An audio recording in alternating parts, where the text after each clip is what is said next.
Thursday. Hey, stylist. I hope that you all are having a great week. I'm looking forward to the week being over because I'm tired. I am so tired.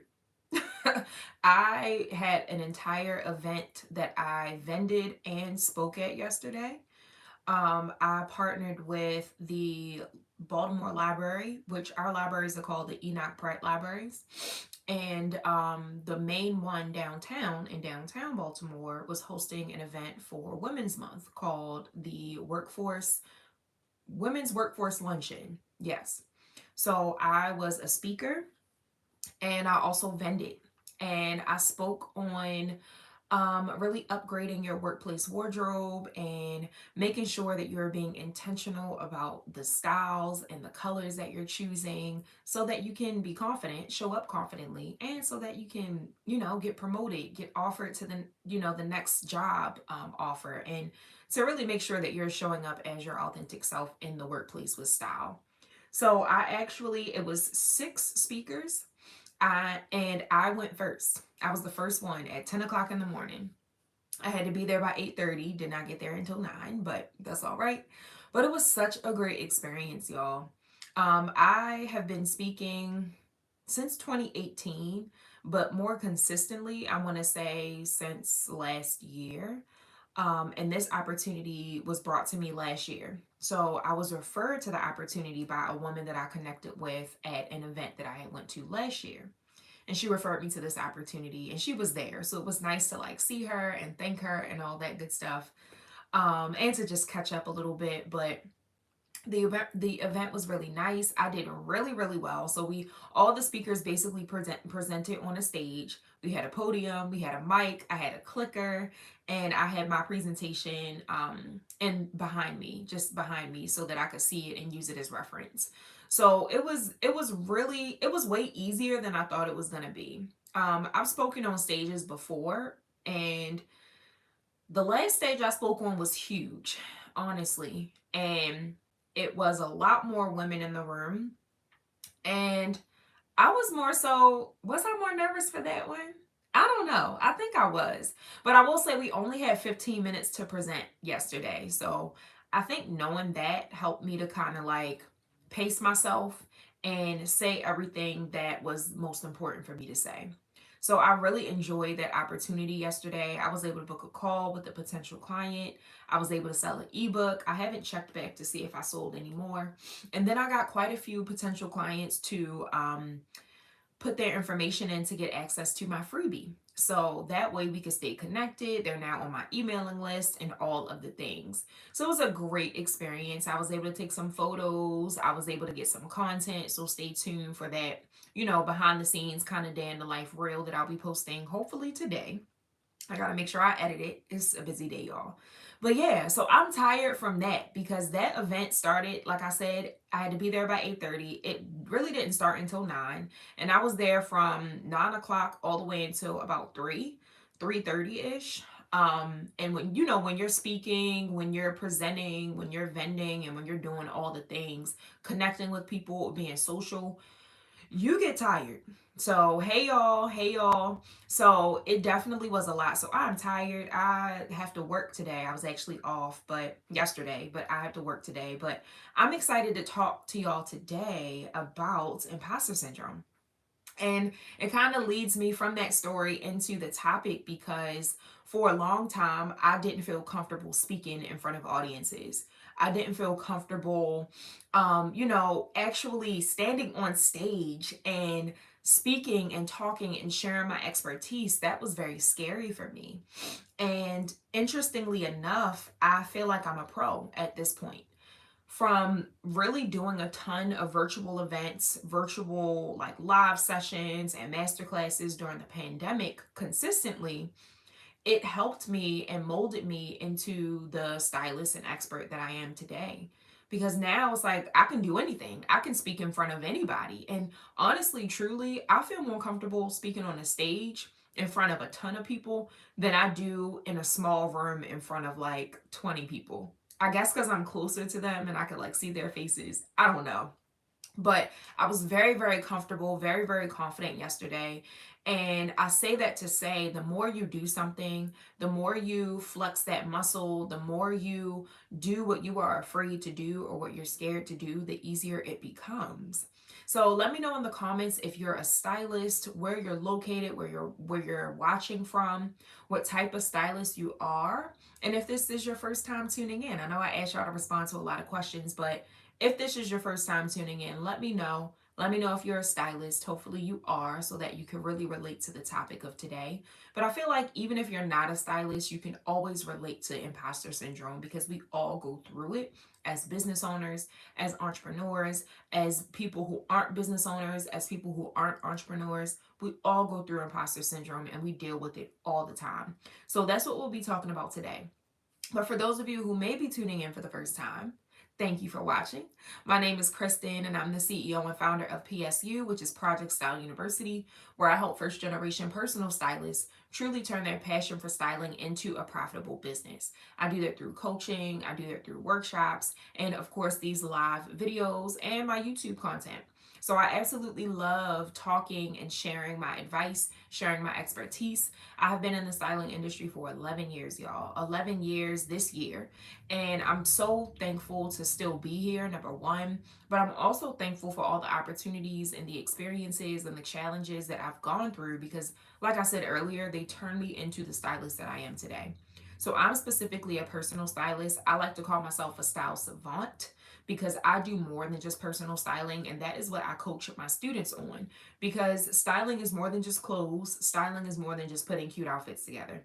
Styling is really about building relationships with your clients. It's really about transforming your clients' lives, shifting their mindsets about their style and their body, and really helping them to show up as their most confident self. And as a stylist, we should all be doing that in our own unique way. So, as a style savant, I specifically work with professional women, executive women, and entrepreneurial women, truly helping them to align their inner beauty with their outer appearance. Specifically, these women are in a transitional phase. So, whether thank you, whether they have just started working a new job, whether they had just been let go. I know we're in a phase where a lot of people are being laid off. And I talked about this last week and honestly the week before that. But I've been in the position where I've been laid off multiple times, y'all. So I get it. I can relate to all of that. But one thing's for certain. I've never allowed my experiences and what I've gone through make me look a certain way. Like I was always on point with how I showed up. I always got dressed every day. I always made sure that I was on point because you never really know who's watching. You really don't want people to know that you're going through a transition unless, they're your family, they're your close friends, all the things. But people looking from the outside looking in, they don't need to know your business. So you don't need to look like what you've gone through, or you don't need to look like what you're experiencing.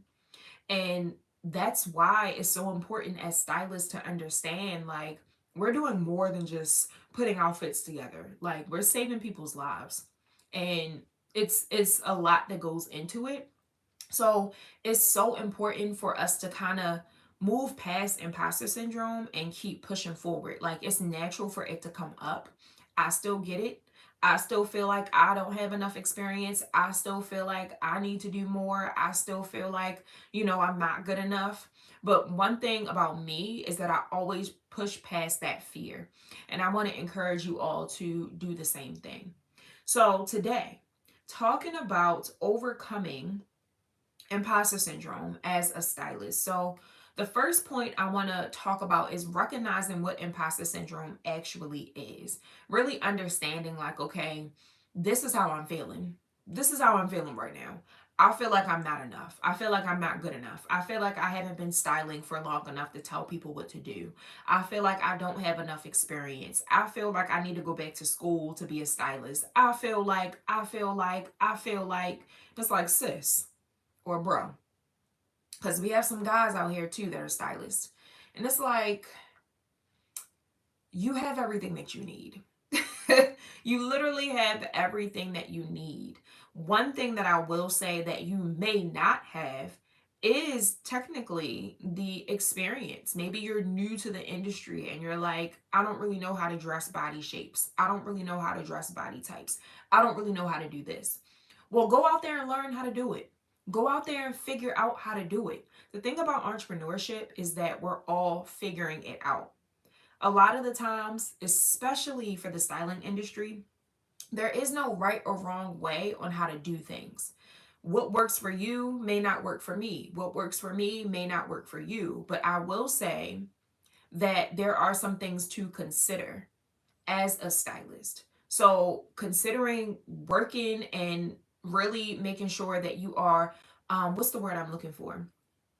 Flexing your muscles and really exercising your strengths. So figuring out what you're good at, really understanding what you're good at as a stylist and honing in on that. If you're not really sure what you're good at, try everything until you realize what works for you and what makes sense for you. A lot of things that stylists do, like the closet cleanses and what else do we do? In-person shopping sessions. Not to say that I'm not good at that, because honestly, a good stylist can do anything. But I don't want to do that. I don't feel fulfilled doing that. I don't get I don't get it. For me, I've tried it and it's just not for me. So be open to trying things, but don't just say you don't know how to do something, or you're not good at something, or you can't do something when one, you haven't even tried it yet. So you have to try it. And honestly, not just trying it once, but trying it multiple times. Doing it multiple times until you're good at it. If you're doing something for the first time, obviously it may not be the best outcome. Obviously, you may not feel the best because it's your first time doing it, so you really don't know. But what you should realize is that, okay, this is my first time doing something. So I'm going to give myself grace and say, you know what? I'm going to try my best at least and see how it works. And from that one experience, that one time of you doing it, pay attention to what, you actually like. Pay attention to what you don't like about doing that one thing. Pay attention to what you're actually good at about doing that one thing and see how that works for you. And moving forward, if you decide to do it again, remember those things. Remember, like, oh, well, the first time I did this, I didn't really like that I spent 5 hours doing it. So this time I want to try it again, but I want to see if I can do it maybe in 3 hours this time and see if that works better for me. Because I really don't want to spend half of my day cleaning out somebody's closet. Although I love doing it, what can I do this time to make me maximize my time so that I can do it in less time and still make the same type of valuable impact? So, really thinking about those things when you feel imposter syndrome sneaking up on you, because it's going to come. And those feelings are going to trick you into thinking that you're not qualified. Those feelings are going to trick you into thinking that you're not good enough. If you think you're not good enough, you're going to feel like you're not good enough. But that's not the case. And also, some situations that you experience are going to make you feel like you're not good enough. People are going to question your choices. People are going to say, oh, well, I actually don't like that, but I would prefer this. And that's going to make you feel like you're not good. The clients that you deal with and how they react to certain things are going to make you feel like you're not good enough or you're not qualified enough. But you have to understand that just because they don't like this one thing, or just because they don't like this one experience, doesn't mean that you're not doing the right thing. It doesn't mean that you're moving in the wrong direction. It just means that they don't like it. And that's point blank, period. That's it. Okay, great. It's all in how you deal with things. So you can respond and say, okay, great. I'm sorry you don't like this. What about it don't you like? Your feedback is going to help me to know how I can move forward. Your feedback is going to help me to know how I can make the best choices moving forward. There is no such thing as a bad stylist. In my opinion, every stylist is different. What you like is different from what another stylist likes. What you see as beautiful is different from what another stylist sees as beautiful. Everything is subjective in this fashion and styling industry. What's on trend is what one person said was on trend, so now everybody else is following suit. That doesn't mean that if you aren't following trends that you can't dress. It doesn't mean that if you aren't following trends that you don't have great style. So you have to understand that you are your own unique self, and that is what people like about you. So if one person doesn't like what you've styled them in, okay, great. Let's figure out what I can do to make you like this. Or let's figure out what else I can choose that will make you like it. But also too, when it comes to some of these clients, a lot of them aren't willing to try something new. A lot of them aren't willing to step out of their comfort zone. And that's a them problem. That has nothing to do with you. Nothing at all. That's a them problem. So that's something that they need to work on internally. And this is exactly why I say what I say about being a stylist and not just focusing on the outer, also focusing on the inner. People need that inner work, but they also need to know that the client also needs to know that they need to do some work on their part. Like, as stylists, we're not miracle workers. I'm not God. I can't work magic. I mean, and God doesn't do magic either, but I can't work magic. Like, I'm not a magician. So, in order for you to make sure as a stylist that you are doing your job and living up to your potential and doing all the things that you said that you were going to do, you need to properly communicate with the client.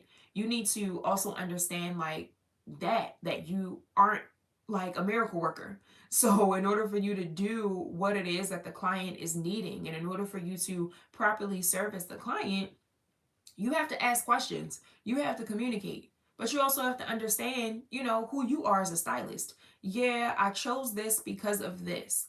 I didn't choose that because of that. And stand firm on your choices. You have to be confident as a stylist. And that confidence comes with consistency, doing something over and over and over again, and understanding, like, okay, this is how this is going to work. This is how I want this to work. So now I know what to do. Now I know how to handle those types of clients, and I'm going to keep moving forward.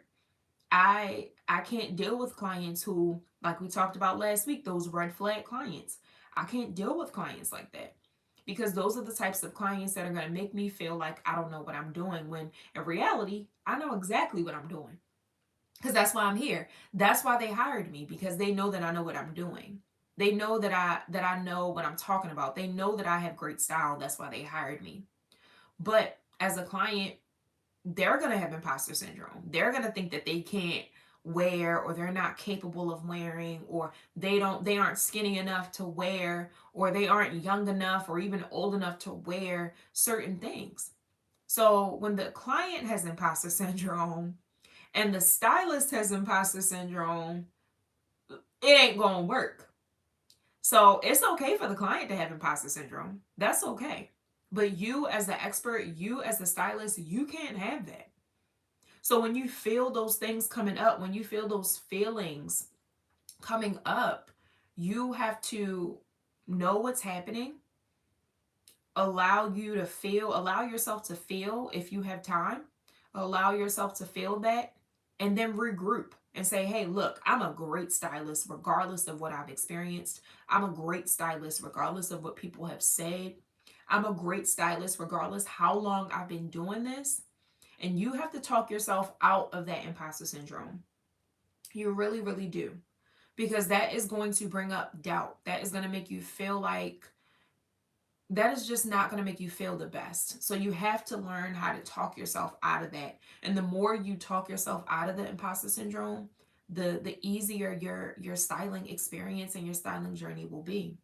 And if you have not already checked out part one of my styling, my stylist, I forgot what I called it. I think it was my stylist journey or my stylist story. If you have not already checked out part one of that, definitely make sure you do that. That went live yesterday. And it's a long story. I think I only made it up from 2013 to 2017. So it's going to be a part two, possibly a part three. We'll see. So yeah, I've recorded that video probably 2 months ago, y'all, and I'm just now getting around to editing it. So part two should be going out tomorrow. Crossing my fingers. It's not. I haven't even started editing yet, so I need to do that. But anyway, moving forward. I kind of talked about this in point number one, which was recognizing imposter syndrome and what it is. But point number two, the power of owning your unique styling perspective. So, again, you have to understand that your styling expertise and your styling eye is going to be unique to you. So, I like what I'm wearing right now. I love a comfortable sweatsuit. I love that it's yellow, although you can't really tell what color it is. It kind of is giving white on camera. But I love that it's yellow. And today is the first day of spring, if y'all didn't know. Today is the first day of spring, so I figured I'd wear my little butter yellow, sweatsuit. I had a matching yellow jacket, and I had on some pink and silver sneakers. Now, not everybody would love this. Not everybody is into sweatsuits. Not everybody is into the color yellow. Not everybody is into wearing all one color. But I am. I think I look really nice. I think I look really cute and clean and put together and comfortable. And that's my own styling perspective. So, regardless of what other people think, what do you think? What do you like? What works for you? You have to stand firm on that.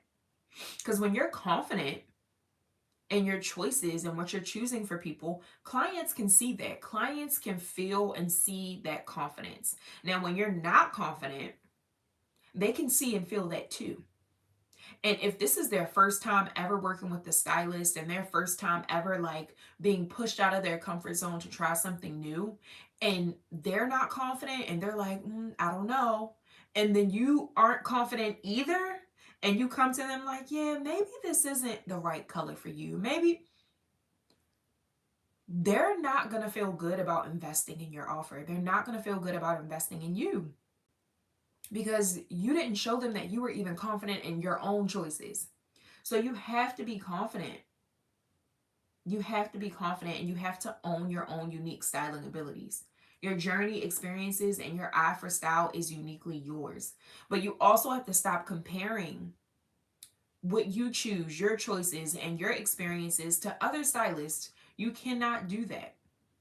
And that's something that I had to learn the hard way. Because if you know my story, if you watched yesterday's video, then you know, I believe I mentioned this. If you know that for the first 3 years, I did. For the first 3 years of my styling career, I basically was comparing myself to other stylists and conforming to what I thought styling was because that's all that I saw. So for the first 3 years of my styling journey, I was an editorial stylist. And I was styling models, I was dressing models, working with photographers, wasn't getting paid, and just working with very like up and coming people because I was considered up and coming, and just putting myself in this box. I literally was putting myself in a box. And I didn't believe that, one, I could do anything more. I didn't believe, another, that people would even pay me to do something like this because the people I was working with, they couldn't afford to pay me. So I'm like, oh, if they can't afford to pay me, how can I expect the other people to be able to afford to pay me? So I was doing a lot of free work. I was doing a lot of pro bono, a lot of freelance work. And after 3 years, honestly, after a year, I'm like, I don't want to do this anymore. I don't, it was making me feel like styling wasn't my path. It was making me feel like I wasn't doing what I was supposed to be doing. It was making me feel like, too, that I also wasn't good enough. I would look at all the photos, the final photos of the models that I was styling. And although people would say, oh, you did a great job, I would look at it like, but did I though? Like, it doesn't look like hers, or it doesn't look like his work, or it doesn't look like this, or it doesn't look like that. It looks very boring and plain compared to what everybody else was doing when it came to editorial styling. So I was really comparing myself bad, y'all. I was comparing myself bad, and I feel like it's so easy for us to do it because there is no differentiation between, one, the different stylist types. So a lot of us are one stylist type, specifically, maybe you're a personal stylist and you're comparing yourself to an editorial stylist. Or maybe you're a personal stylist and you're comparing yourself to a celebrity stylist. Or maybe you're a personal stylist and you're comparing yourself to a fashion stylist. So a lot of you all don't even know the difference between stylist types. So that's one thing, that's one error that is making you feel like you need to compare yourself. And also another thing is that y'all don't really know how long that stylist has been styling. Y'all don't know all the work that went into this stylist getting the opportunity that they got. You don't know all the hard labor and just all the things. You don't know if that stylist got paid for styling that person. You don't know if that stylist had to go into debt styling that person. You don't know anything. All we see on social media is the final step, the pretty picture. All we see is the pretty picture.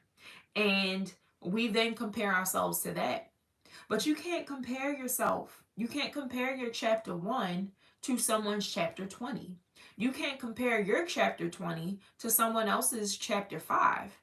Because a lot of people, maybe they're new to the industry, but they've been styling for maybe a year and they have a whole list of clients. Maybe they've been styling for 5 years and they don't have any clients.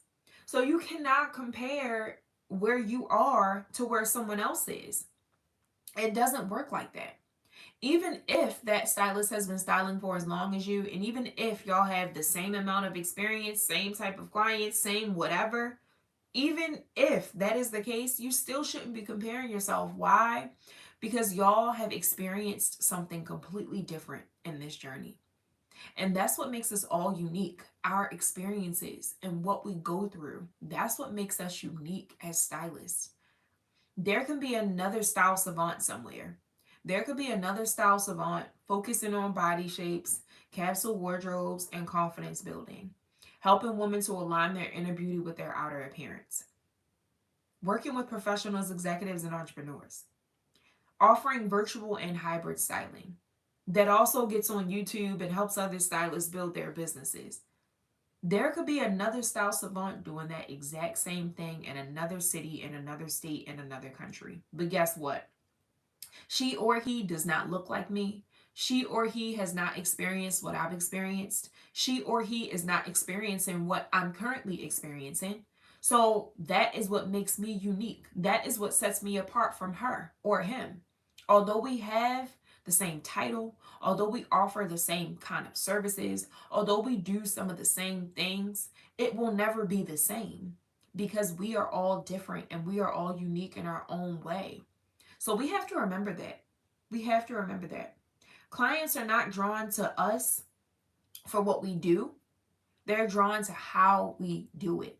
So, how we style, how we curate outfits, how we put looks together, how we shop, how we speak, how we look. All of those things play a part in our own uniqueness as a stylist. And that's what clients are drawn to. They aren't drawn to us because we do closet cleanses. They shouldn't be, at least. They aren't drawn to us because we work at this specific store. They aren't drawn to us because we worked behind the scenes at New York Fashion Week. None of that matters. None of that matters. They're drawn to us because they like us. They like who we are. And it's so important as stylists for us to show up confidently on both on and offline. You cannot be a successful personal stylist if you don't show up. If you're like, "Oh, I'm just going to post stock photos and, I'm just going to not say anything and I'm just going to tell people that, they can just schedule not even that. I'm just going to tell people they can just fill out a form, and once they fill out that form, then I'm going to send them some looks. We don't even have to talk. We don't even have to communicate. They don't even have to see me. I don't even have to see them. I'm too afraid. Like, I don't know. Like, you can't be successful in the styling industry as a personal stylist if you aren't showing face, if you aren't showing up, if you aren't like walking in your purpose and confidently showing people what you can do and what you're capable of. I don't know about y'all, but I'm not hiring a stylist who I don't know what she looks like. I'm not hiring a stylist who I have never even like seen her style anything. Like, I need to see her. I need to talk to her. I need to know what she can do. I need to know what she's capable of. I need to know what she's experienced. I need to know what other people are saying about her. Other people are not going to say anything about you if they don't even know what you look like or even know, your beliefs or your philosophies as a stylist or your strengths or your weaknesses or any of that. I'm not hiring someone I've never seen before. And I know there are some brands out here that their founder isn't the face of the brand, and that's perfectly fine, but I feel like they have products or they have other people that work for them that speak for them. I don't have other stylists working under me and working with my clients when I'm not around. Like, I don't have people working for me. I don't have a team. I don't have that. So when people come to SCB Luxury Styling, they need to know who I am. Like, I'm the person that's styling them, not AI, not any stylists that work for me, none of that. I'm the person that's styling them. So they need to know who I am, because they're not going to hire me or invest in me if they don't know that. So if it's just you and you're the only stylist right now and you're not showing up on social media, and you're not confident in that because you feel like, oh, you're not good enough, or you feel like, oh, you don't have a ton of experience, or you feel like, oh, stop. Please. You're only hurting yourself. So you have to show up. And that brings me to my next point. Confidence comes from action, not perfection. You have to put the work in. If you want people to take you seriously, if you want people to believe that you're a good stylist, if you want clients who are confident in your abilities, you have to confidently show up and you have to put the work in. Clients just aren't going to come to you and randomly magically come to you. Sometimes they will, but you also need to have that platform, or like you need to show face to back it up. I literally consistently post on social media, show up on YouTube, show up on LinkedIn every single week. Every single week. So if I miss a week, I'm all right. If I miss a couple of days, I'm good. Like, I don't need to post every single day, and I don't encourage anybody to post every single day, because what are you posting every single day for? Especially if it's a hard task for you. It's just not necessary.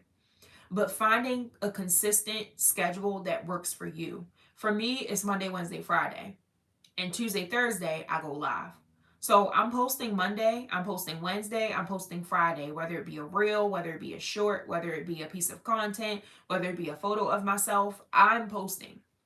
And obviously, in order for me to find a consistent schedule, I'm planning out my content ahead of time.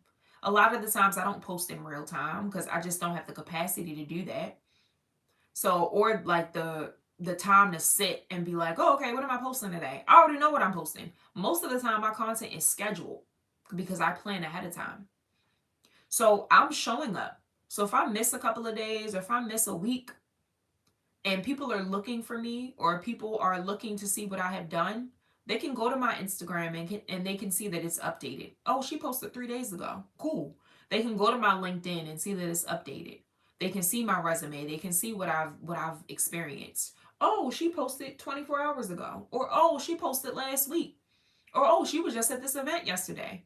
And or they can go to my website and they can see what I've done, because my website is the thing. Like, websites are a thing. Not everybody's always on social media. Not everybody's always on Instagram. A lot of people who are my clients, a lot of them don't even have that. They Google, where can I find a stylist? Or they Google personal stylist in their area, and I pop up. So they go to my website. My website is working. It's clean. Everything is there that they need to know. My availability is updated. So if they want to schedule a call, they know that I'm available because it shows that. So you have to put the work in, because when you're not working, people are still looking. People are still looking. And don't ever wait until you feel ready. Start now. Start now. Y'all, I have been doing this for almost 11 years. I started styling when I was what, 20, 21. So the fact that I've been able to show up, and I haven't been showing up consistently these 11 years. Like sometimes I take breaks. Sometimes I don't feel like doing whatever. But majority of the time, you will see me. You will see me because I need people to know that I exist. Yesterday it was so funny. This lady who was at the event that I spoke at and vended at, she's like, "How long have you been doing this?" And before I could even say anything, she was like, "Because I remember going to an event years ago and you were vending there." And I'm like, "For real?" She's like, "Yeah. And you were talking about body shapes back then." I said, "Oh." She's like, "Definitely keep going. I can see obviously that you did not stop. You're still talking about body shapes." "Yes, ma'am, I am." And the fact that you remembered me from years ago when I was back vending and talking about body shapes is crazy. She said, "You weren't even talking about the body shapes that you talk about now. You were talking about the ones, the normal ones, the fruits and the veggies." I'm like, "Yeah." So that obviously was a long time ago because I created my own signature body shapes. I did that in 2019.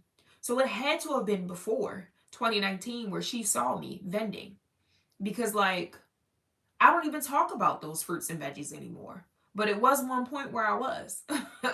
And I obviously must have been talking about it and vending at the same time. So the fact that she could remember me is crazy. But I know that that was God, and that was, that was his sign of saying, like, or his confirmation in saying, like, keep going, like you're exactly where you need to be. You're doing exactly what you should be doing. So regardless of how long it takes you to get to where you feel is at the top or where you feel is successful, and I put this in quotation marks because there will never be a top. There will never be like a peak. Like there's always going to be something for you to continue working towards. Every single year, every single month, every single week. There's always something. Once you cross something off your list of things that you've accomplished, something else gets added to that list. So it's a never-ending list of things for you to accomplish. So don't feel like, "Oh, I'm not exactly where I want to be. I'm not here, I'm not there." Just start. Just do it. You have to do it. It may be scary, but you have to do it. I'm scared a lot of the times. Although it may not look like it may not feel like it. I cover it up very well, but I'm scared. I'm scared to do certain things. There's definitely fear inside of me for doing, or how can I say it? There's definitely fear inside of me about doing certain things. Even yesterday, like speaking on that stage, like my heart was beating so fast, y'all. And when I got off, I'm like, I had to like take a breather because it was a lot. It was a lot and it was scary. I was speaking in front of a group of people I did not know. I knew one person, two people in that room, two. And come to find out, I knew three because one of the women there I had met before. And then after a while, I ended up knowing four, and then five, and then six, and then seven, and then eight. Because once I spoke, everybody was coming up to me, talking to me, telling me how good I was, which is another confirmation and just another aspect of confidence. Like if people are telling you you're doing good and doing well, like feed off of that. Feed off of that. So reframe your mistakes as learning experience instead of proof that you're not good enough. So I want y'all to realize that as stylists, as business owners, as entrepreneurs, we are going to make mistakes. Because a lot of the times we're doing things for the first time and we've never done them before. So we don't know. We don't know how to do it. We don't know what the outcome is going to look like. We don't know. So we're going to make mistakes. It's inevitable.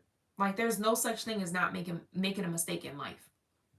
But I will say that you have to shift your perspective about those mistakes. You're going to make mistakes. And when you realize a mistake is made, or not even a mistake, honestly, because you can never really do anything wrong as a business owner. Now that I'm thinking about it, as a stylist, you can't really do anything wrong. So they're not really mistakes, they're lessons. They're lessons because you're learning a lesson from that thing that you did, that mistake that you made. You're learning a lesson from it. So I've always talked about that time where a client reached out to me. This was pre-pandemic. She reached out to me and she wanted me to style her. This was back when I wasn't charging for consultations. I wasn't doing, I think I was doing free calls, but because this woman was local, I was open to meeting her in person for a free call. Usually my free calls are about 15 minutes. But back then, I met this woman in person. We literally were sitting and talking for like 2 hours.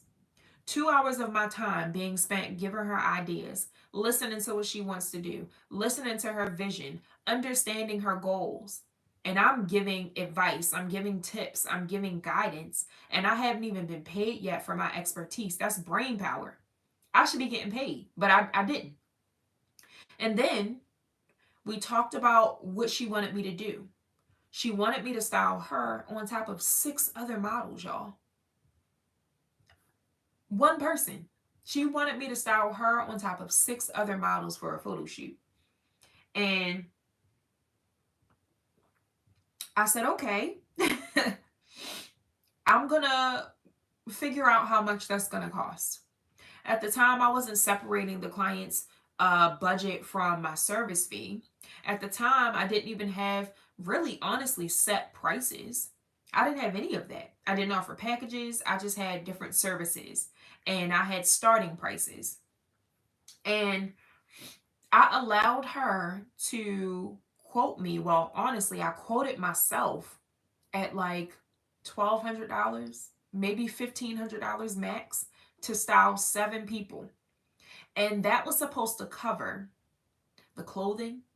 That was supposed to cover my styling time, like how long it was going to take me to style, being on set for, I'm sure, 5 hours, 6 hours.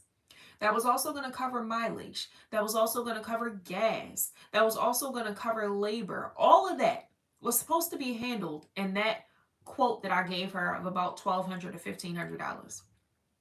Sent her the invoice, and y'all, she never paid it because she wasn't serious.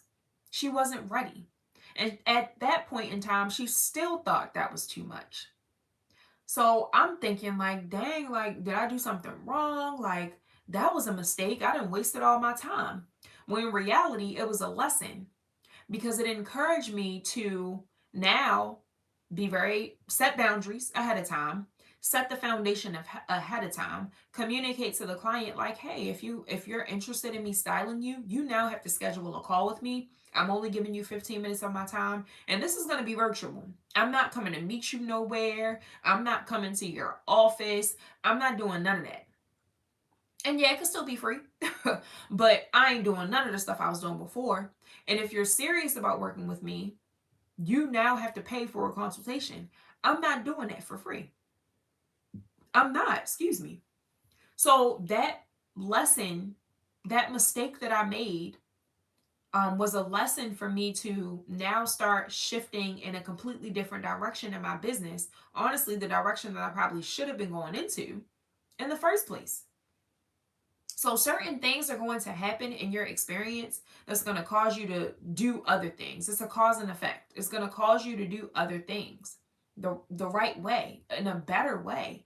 So be open to those mistakes that you're making. Be open to those lessons that you're learning because that's really going to help you to be a better stylist and a better business person. So the more, where was I at? Yeah, the confidence comes with action. So you have to make sure that you are learning from your experiences. So last but not least, shifting from am I enough to how can I serve? So focus on your skills and how they can help people instead of worrying about proving yourself. So that's a big one because I feel like a lot of us are new to the industry or we're emerging and we're trying to prove that we know what we're talking about. We're trying to prove that we're good enough. We're trying to prove that we can do what we say we can do. And I'm still experiencing myself. I've been in this industry for 11 plus years and for a long time, even up until today, I feel like the amount of time that I've been doing this really shows people that I know what I'm doing. But honestly, it doesn't. It really doesn't. But for me, it helps. Like, people ask me, how long have you been doing this? Oh, for over a decade. And that sounds like such a long time, y'all. It does. But it's really not. It's not that long. It might be longer than some people, but it's not that long. But for me, that helps me to feel like, oh, I know what I'm talking about because I've been doing this for over a decade. I know what I'm doing because I've been doing this for over a decade. But that really doesn't mean anything. Like, the time frame doesn't hold any weight. So that's what I want y'all to understand. Just because you're new doesn't mean you don't know what you're doing. Just because you're new doesn't mean you're not capable. Just because you're new doesn't mean you have to tell everybody, "Oh, I'm an aspiring stylist." No, you are a stylist. You are. You might be aspiring to you, but you don't have to let people know that you're new. When you tell somebody that you're new, they're going to automatically assume that you don't know what you're doing because you're new. Like, you're up and coming. Like, you don't need to tell people that because you are coming. You're not up and coming. You are coming. You're there. You're not even coming. You're there. You're calling yourself a stylist. Like, I'm a personal stylist. Oh, how long have you been styling? For a little over a year. And if you're doing really, really well and you tell people you've only been styling for a little over a year, they're going to drop their jaw to the floor. Like, oh my gosh, really? Just a year? Yeah. I mean, you know, legally, I've been styling for a year, but most of us have been styling for our entire lives. I've been styling since I was in the third grade, y'all. Basically my entire life. Because I've been dressing myself. If you've been dressing yourself for a long time, you've literally been styling yourself. You literally have been a stylist for years. So think of it that way. Think of it that way.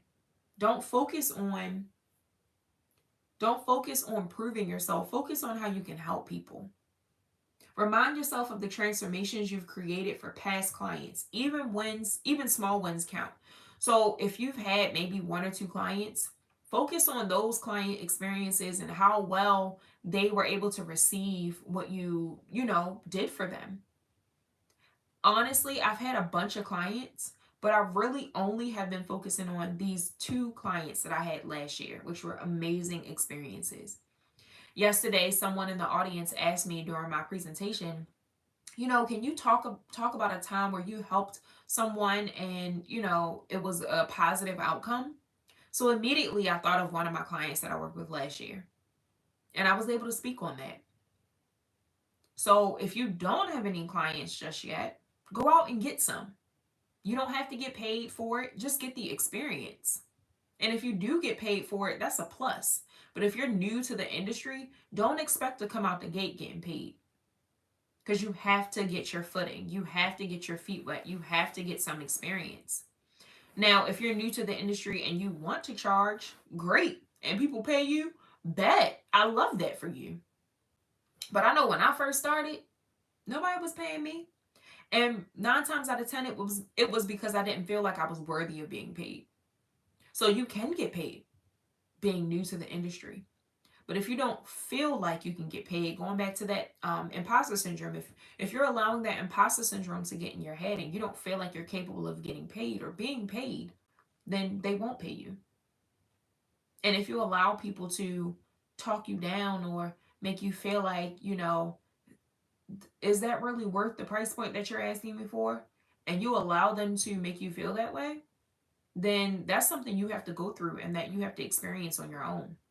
Because once you go through it, you're going to be like, I don't know why I lowballed myself. This is a lot of work. I don't know why I told this lady $100 because this is honestly $600 worth of work. Probably more. So it's so important for you to focus on your small wins, focus on what you can do for people, focus on the transformation that you're providing. When you shift your focus from yourself to serving others, imposter syndrome loses its grip. So you have to focus on serving other people because that's what this is all about. Transforming lives. serving people, giving them what they need, but also giving them a little bit of what they want too. But you have to understand what your clients need. And if you don't understand who your clients are, then you definitely need to figure that out. And speaking of, I am hosting another workshop from Client List to Relentless, which is one of my favorite workshops to host. I haven't hosted this workshop in years, but I'm hosting another workshop from Client List to Relentless on April 17th. I believe that is the day, Thursday, April 17th, at I want to say 6 or 7 p.m. Don't quote me. It's not out there yet. I haven't created the landing page for it yet, but it's happening. It's on my calendar.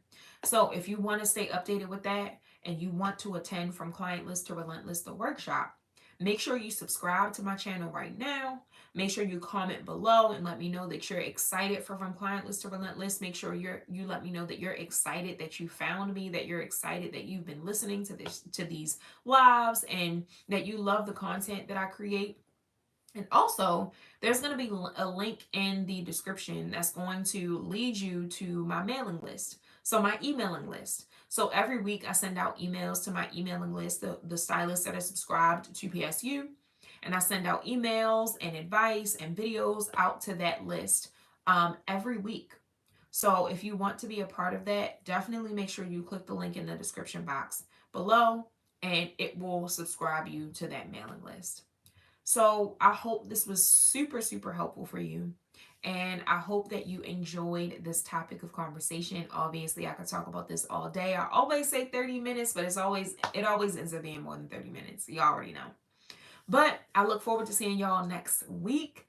And like I said, if you want to stay connected with me, make sure you subscribe to my channel, like this live, and also make sure you subscribe to my mailing list because, again, I send out emails, I send out advice, I send out videos weekly.